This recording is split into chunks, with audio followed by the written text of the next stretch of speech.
Okay, all right, so we are rolling. Hi guys, I am Kristen Hamilton. I'm a fiction book editor, and today I'm doing a masterclass called How to Get Your Book in Barnes & Noble stores. So this class is about, it's geared towards self-published authors. So essentially the class description is, if you're a self-published author, the concept of getting your book on the shelves at any nationwide bookseller is a major win in your career. After all, securing a spot for your book on local bookstore shelves is a key move to get more sales and more readers. This class discusses the process of getting your book in Barnes & Noble stores in 3 easy steps. Now, the term easy is relative, okay? So the actual process of getting your book there, at least getting it there for submission, is easy. Those steps are easy, but it's the prerequisites that are really, you have to pay attention to, very important that you do the prerequisites. And it's kind of a lot. But once you have those prerequisites done, it's a pretty simple and straightforward process to getting your book out for submission to Barnes & Noble. Okay, so first I am going to introduce myself. My name is Kristen Hamilton. I am a fiction book editor. I have been doing this for 10 years, okay? A long time. I was just telling my husband the other day how long I've been doing this. And I'm still doing it. I'm full-time. I work from home. I'm in my home office right now. I get to wear the clothes that I want. Most of the time I'm in my PJs, okay, full disclosure. Over the span of my career, I've edited somewhere, it's between 450 and 500 books right now. The author and I set up a very close professional relationship where I understand what the author needs for their book, what the author is looking for their book, and I help them achieve that. And so it's awesome. It's really awesome. I think that's pretty much it. I mean, enough about me. I'm the book editor. I'm always behind the scenes. I'm always in the background. I put the author, I put the books out front, and I'm just here to help the authors get it done. So first, I want to talk about the importance of getting your book in Barnes & Noble stores. Obviously, first and foremost is visibility, increasing your reader base. So readers who go to Barnes & Noble are actively looking for books, okay? And so to have your book on the shelf in front of them as they're actively looking for a new book to purchase is a pretty big deal. I mean, talk about visibility, right? And that's especially true if you have your book, if you make it big time, and you have your book on the shelves of Barnes & Noble across the entire nation.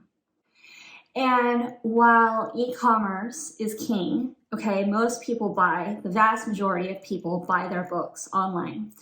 Amazon, that's where I get all of my books, Amazon, and all the other self-publishing platforms, Kobo, iBooks. And so the majority of people buy their books online. But bookstore chains get 2.5 times the market share of independent bookstores, okay? So your local mom and pop bookstore down the street, God love them, even though they're great, they're wonderful resources, they are just not as popular as a nationwide chain such as Barnes & Noble. And while Barnes & Noble definitely prefers to sell books published by traditional publishers, or at least with the appearance of being published by a traditional publisher. Think one of the big 5 publishing companies out of New York City. Even though Barnes & Noble prefers to sell most traditionally published books like that, it's still possible for self-published authors to get their books represented at Barnes & Noble. So we are going to talk about the prerequisites first, okay? And prerequisites are basically what you need to get started. And like I said at the beginning of this video, they are super important. If you don't make sure that you have all of these things, it's a hard no from Barnes & Noble. I mean, unfortunately. I reached out to some Barnes & Noble reps, and they were pretty adamant that you have all of these things, because even if you have a beautifully done self-published book, if you don't have these specific things in order, they're not interested. So essentially what I'm saying is that the competition for books, and especially for books to be represented at Barnes & Noble, to be sold at Barnes & Noble, the competition is fierce. So for Barnes & Noble to even consider your book product, you have to put out a quality product. This means your book has to look like it came from a traditional publishing house, one of those publishing houses in New York City that I was talking about. So let's talk about first cover design, okay? And I have a couple examples. Actually, these two books, Feral Eye of the Blackbird by John Katselis and Storm by Gurpreet K. Sidhu, have both been for sale at Barnes & Noble, okay? These are books that I edited. So proud, so proud. When I saw them at Barnes & Noble, I was like, yes. It's a major win. So cover design. So this includes several elements, okay? So the cover itself needs to look good. It needs to have a spine with the book title and the author's name on it. And then it also needs to have the back. The barcode right here is very important, necessary, okay? And then the barcode needs to have a price on it.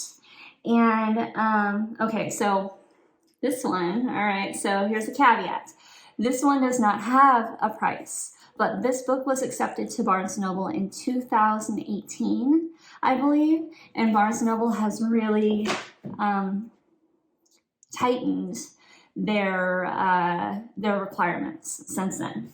So Feral Eye of the Blackbird, we will use this as an example because this was just accepted to Barnes & Noble in Miami stores just earlier this year. Okay, so your book needs to have a barcode and there needs to be a price on the back, okay? Priced at $19.95. Speaking of price, the book must be priced competitively, okay? So that means that you need to do research as far as how much other books in the same genre are selling for, okay? So don't price too low, but don't price too high. And with your book's title and author name on the spine, okay. Next thing, your book must be properly formatted as a paperback. This is a really big thing for self-published authors. I have seen a lot of self-published books where their formatting, the paperback book formatting, was terrible. So make sure that you hire a professional, guys. There are a lot of professional book formatters out there. Make sure that you hire one to format your book because it's incredibly difficult to do, actually. So good formatting looks like this. You have your margins right here. You have the header with the author name, the page number, the title of the book. And then as far as, section breaks are formatted properly. Here is title page for the chapter. And same thing with this. Let me show you. Here's the formatting with the nice drop cap right there. You know, not necessary for the drop cap, but just make sure that you have nice formatting. So nice formatting also includes copyright page. Okay, need to have a copyright page. If not, your book does not look professionally done. And let me show you, here's another copyright page right there. And this one, you could even see that it has the publisher's website right there. It has the Library of Congress information. It has the copyright information, the ISBN information. So there's a lot that goes into it. So the book must be properly formatted, and yes, that includes the copyright page. Okay, as far as formatting also, before I move on, your book needs to be a trade size. That is typically 5.5 by 8.5, right here, or 6 by 9, okay? And you can see the difference in these books, okay? So, next, your book has to be professionally edited, and that's where I come in, okay? I'm the editor. So a few typos here and there is fine, okay? But if there are glaring errors on every single page, if there are plot holes, or if the story just isn't very good, it's not going to pass inspection. Okay, very, very strict to sell at Barnes & Noble. Your book must have an ISBN, and I talked about that a couple minutes ago.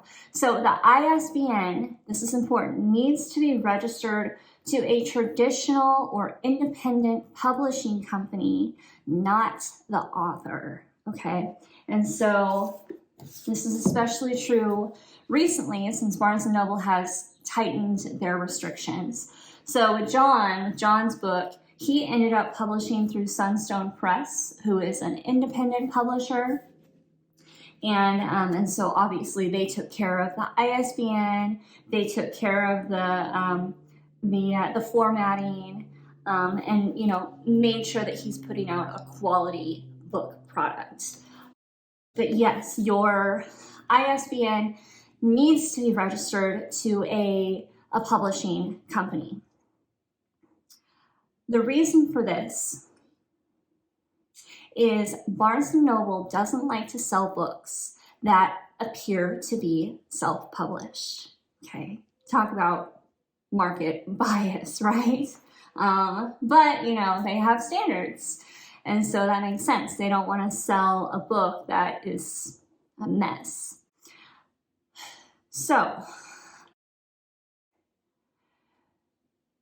it is possible for you to use to register your ISBN under a publishing company name that sounds like a legitimate publishing house. So if you register your ISBN under, let's say your name is John Smith, okay? John Smith Publishing, that doesn't, it's very clearly a self-published book by John Smith, the self-published author.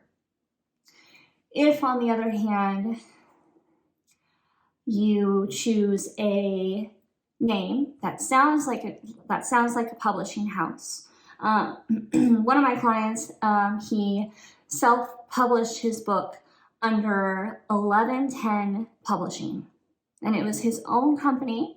He's published like 8 books under it. It sounds like a legitimate publishing house, and so that works. Okay, next prerequisite. You need to be working with a distributor, okay? So Barnes & Noble expects to buy the books through book distributors. Ingram is the largest supplier of books to bookstores. With working through a distributor, everyone gets a cut. Okay, so you have middlemen here. So you need to set a discount of at least 55% off your book's cover price or retail price in order to be attractive to Barnes & Noble. Okay, so that's just another thing to think of. Last thing, kind of goes along with working with a distributor. Your books need to be returnable. So your distributor will ship your books to Barnes & Noble at your expense. So in some cases, this could be 300 books, let's say. And Barnes & Noble will reimburse you for the cost of those books within 60 to 90 days. But if the books don't sell, Barnes & Noble will ship the books back to you or back to your distributor and expect a full refund. And some of these books may have been purchased by Barnes & Noble customers and returned to Barnes & Noble. So you really have to be willing to accept the books back in whatever condition, okay? So it is absolutely critical that you have hit all of these prerequisites before submitting your book to Barnes & Noble for consideration. Okay, so now that the prerequisites are done, that's a huge hurdle to overcome. But now that the prerequisites are done, submitting to Barnes & Noble for consideration is actually a pretty simple and straightforward process. And here's where we get into the 3 steps, okay? The 3 steps that I promised for submitting your book to Barnes & Noble. So step 1 is include a pitch packet and a marketing packet. A pitch packet is essentially a cover letter explaining why Barnes & Noble should carry your book, the size of your platform. So you want to share your website and your social media handles, as well as how many followers are on each. They also want to know how you're marketing your book. It's a very important step. If you have no marketing plan in place whatsoever, this could include newsletters, it could include doing a book tour, whether in person or just online, like blog book tours. I mean, there are many different things that you could do as far as marketing your book. And so it's very important that you have a marketing plan in place. Last, this pitch packet should include why your book will appeal to the Barnes & Noble customers. This pitch packet can be submitted as a Word file. So the marketing packet is essentially an expanded version of the pitch packet, and it should include details on the audience size and more details on how you're marketing your book, media appearances you've done, if any, awards the book has won, if any, website traffic statistics. Barnes & Noble wants to know how popular you are, essentially. The number of social media followers you have. And they also want to know if you're working with a publicist or a book marketing firm. Obviously, there's a lot going on here. One of my clients actually said that writing the book is the easy part. It's what comes afterward and trying to sell your book. It is actually the hardest part. And I could not agree more. So once you have your pitch packet and your marketing packet put together, That's the first step. The second step is to self-publish your book at barnesandnoble.com. It's super simple, and it's free to self-publish your book at Barnes& Noble. The website is press.barnesandnoble.com. And this is basically a formality for the next step.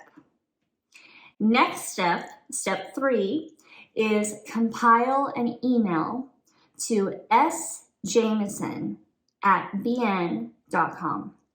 And in this email, you need to include the ISBN in the subject line, details on your marketing, media, publicity plan. This is where the pitch packet and the marketing packet come into play. The name of your distributor, the link to your book on barnesandnoble.com, and where you live. I have no idea why where you live matters, but they want to know this information. So you have all of this information available. Put it into that email. Cross your fingers, say a prayer, do a shot, whatever you want to do, and hit send and hope for the best, okay? After you submit, Barnes & Noble will request a physical copy of your book if they're interested, okay? In which case, they will read the book, they'll do a quality check to make sure the cover is good, the formatting's good, there's a barcode on the back, all those details that we discussed earlier. And basically you gotta wait. You gotta wait 4 to 6 weeks for their decision, and you'll be contacted via email. And if you're approved, you have another celebratory shot, or I don't know what you do. You freak out. You do the happy dance. You absolutely you go wild because this is amazing news. If you're not accepted, we don't talk about that. No, I'm just kidding. So if you're not accepted, or if it's too daunting to want to do all these steps to submit your book to Barnes & Noble for consideration, there are some alternatives. You can go in and talk to your local Barnes & Noble. And that's actually what John did with his book. He's from the Miami area, and he completely skipped the entire process of submitting his book online to this email address, because while that would be good for nationwide to be sold at stores nationwide, it is a lot of work. It's a lot of work. So what John did instead is he went into his local Miami Barnes & Noble, talked to the manager, said, "Hey, I got this book. Do you want to buy it?" and they said, yeah. So he basically just talked to the manager, and the books are sold on consignment. Okay, that's an important detail. It's also important to note that his order was fulfilled through his book distributor, Ingram. He ended up going with Ingram. And so it's probably still helpful if you have most of these prerequisites filled. Even if you're going to just do this simpler route of talking to your local Barnes & Noble, still make sure that you have all this information ready as far as why Barnes & Noble should carry your book, the size of your platform, your marketing, how you're marketing your book. John said that was a very important detail that they wanted to know. Make sure that you come prepared, okay? Prepared to sell them a quality book product. Okay, so in addition to talking to your local Barnes & Noble, you can also try local or regional bookstores. Same exact thing. Go in and talk to the owner or the manager and talk to them about selling your books on consignment. So make sure to approach them with your marketing plan in place, because these bookstores are selling your book. They're not going to market your book for you. That's your job as the author. So one of the benefits of working with local bookstores or regional bookstores is that some readers seek out local and regional authors. And this is particularly true if you live in a travel destination or a touristy spot or any major state capital. There is a guy, I'm outside of Boise, Idaho, and there is a guy, an author, I should say, who writes books that take place in state capitals, like murder type of books. So his book on Boise is called, he has books on all the capitals. Like there's overdoses in Olympia, slain in Salem, strangled in Sacramento, and then the Boise one is buried in Boise. And so having books that talk about your capital or talk about your city or your travel destination, there are readers who will seek out authors who write books on their town. When I went on a cruise to Alaska in like years ago, like 2015. And on this cruise, we stopped at, I don't know, Ketchikan or something. It was Totem Bite State Park. That's where it was. Okay, now I have to look it up. Totem Bite State Park. And where is that in? Okay, that's in Ketchikan, Alaska.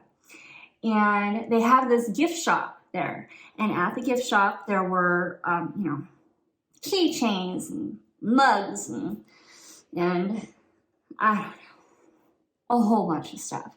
And they had books. And so of course I was like, oh, books. And one of the books was called Pins on a Map. It was just basically a memoir about this guy who traveled with his family, and he lived in Ketchikan, or he spent his summers in Ketchikan or something. And so I'm like, okay, that's cool. Here's a local author. I'm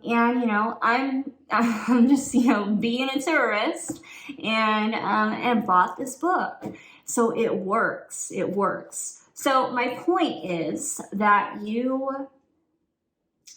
if you sell your book on consignment at local and regional bookstores, there are readers who will be interested in reading your books and buying your books. Okay, so something to keep in mind. Last but not least, try local libraries.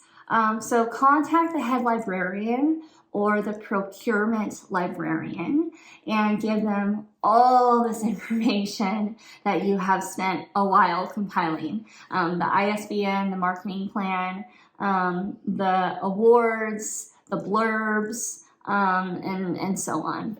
Make sure your book is available through Baker and Taylor if you're in the US or Canada. That's the distributor to use for distributing your books to libraries. You can also offer to do an event like author readings, book signings, and that will draw readers to the library. It's a win-win situation, honestly, because people, come see you and learn about your book. Maybe check your book out at the library. And you can also do these author readings and signing events at Barnes & Noble as well. I've had quite a few of my clients actually go and do author signings at Barnes & Noble. If you have your stuff together, if you're selling a quality product, you have a pretty good chance of getting the word out there. The big picture here is that there is a lot that you need to do as far as getting your book ready for step one, okay? So making sure that you put together a quality book product, making sure that you have a good cover design, good formatting. The back needs to have a blurb, okay? I don't think I mentioned that before. The blurb is about 150 words, should be in present tense and describe the main characters and the problems that they face, the plot.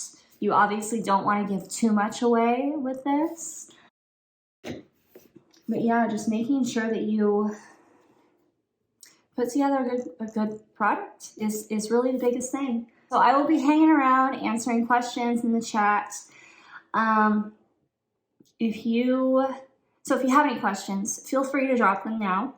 If you're self-publishing, I wish you the best of luck with getting your book ready to go and selling a quality product. Even if you end up not getting your book in stores at Barnes & Noble, having all these things in order to put out a quality book product will make your book more attractive to readers, even if readers are just finding and buying your book online. If you take anything away from this class, I want you to take away that having a quality book put together, nice cover design, professional editing, professional book formatting, a nice, like the back, the front, the inside, you want to make sure that your book looks as professional as possible in order to have the success. Okay, all right, well, I hope you guys learned something. I hope you guys learned a few things. Yeah, let me know if you have any questions, okay? I'm always around to help. Okay, thanks for watching.